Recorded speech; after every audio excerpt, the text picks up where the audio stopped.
Would it surprise you if I told you that anorexia nervosa and binge eating disorder are most often the exact same eating disorder?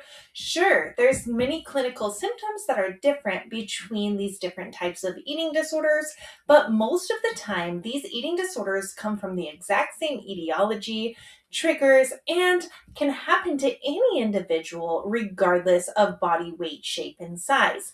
My name is Sheena, and I'm a registered dietitian specializing in the care of persons with eating disorders. So if that's something that you're interested in, definitely click that subscribe button as I drop new episodes every Wednesday so you don't miss any new content. I also have a history of both binge eating disorder and anorexia nervosa, which I will explain throughout this video, actually came from the exact same etiology.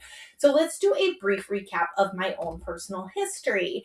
My eating disorder began very, very early in life with what is called avoidant restrictive food intake disorder. So that's extreme picky eating. There was one point in my life where I only ate basically dinner rolls and macaroni and cheese, and my calorie intake was probably substantially below what would be recommended for a child my age. Now, as I began to get access to food, I developed that binge eating disorder as a result of my body trying to compensate for that long-lasting clinical emaciation. I had a car, I had access to the food that I wanted. My body involuntarily began to desire foods that it knew I had access to, and I began experiencing binge eating.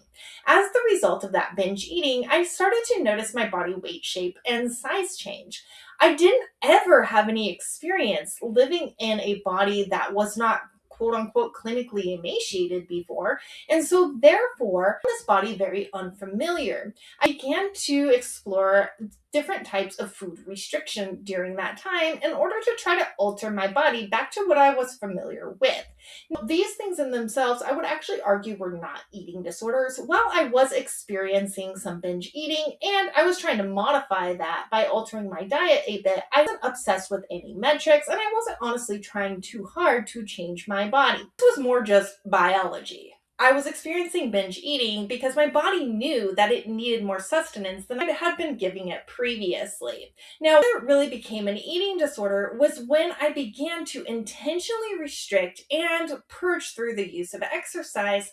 A single thought throughout my day was what I was or was not going to eat, and I had about 500 rules about all the things I could and could not eat.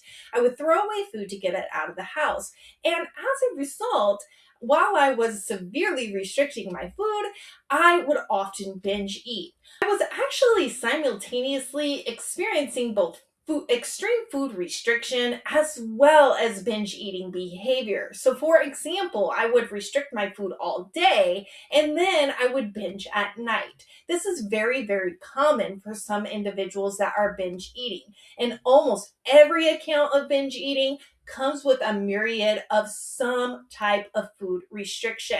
We often hear from people that are not familiar with eating disorders is, Sheena, there are people that eat too little and there are people that eat too much. In my experience, they're typically one and the same. Individuals with anorexia nervosa may have put hard restrictions on their food that they are not binge eating. It does not mean that at some point while they're experiencing this eating disorder of anorexia nervosa, they will not binge or as part of the recovery process. Binge eating always has a certain psychological underlying tone. And this underlying tone is unfortunately the same exact thing that happens to us when we are restricting our food during anorexia. So what happens is we are feeling out of control with the food is feeling very urgent, and afterwards we feel extreme guilt and shame. Those are the three things that often distinguish binge eating from I'm just really, really hungry, or I have a large appetite, or this food is just really good.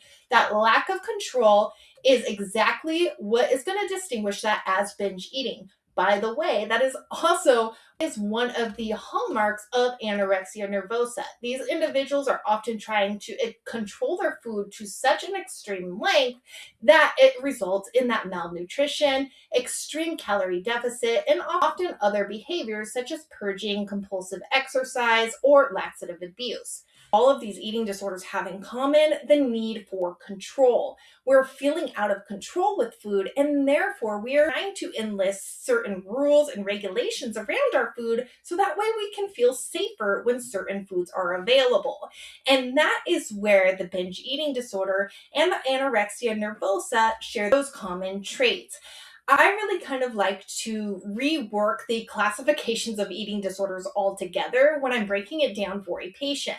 So we often have restrictive eating disorders, which is anything where we're trying to control our food, such as anorexia nervosa, bulimia nervosa, orthorexia, which is your extreme healthy eating, binge eating disorder, and there's a myriad of others that are classified in the DSM-5. Those are our restrictive eating disorders. And honestly, most of these really have such strong parallels with one another that while the behaviors might be slightly different from one to the next, we often see these disorders flip-flopping back and forth as we continue to try to control our food in some way.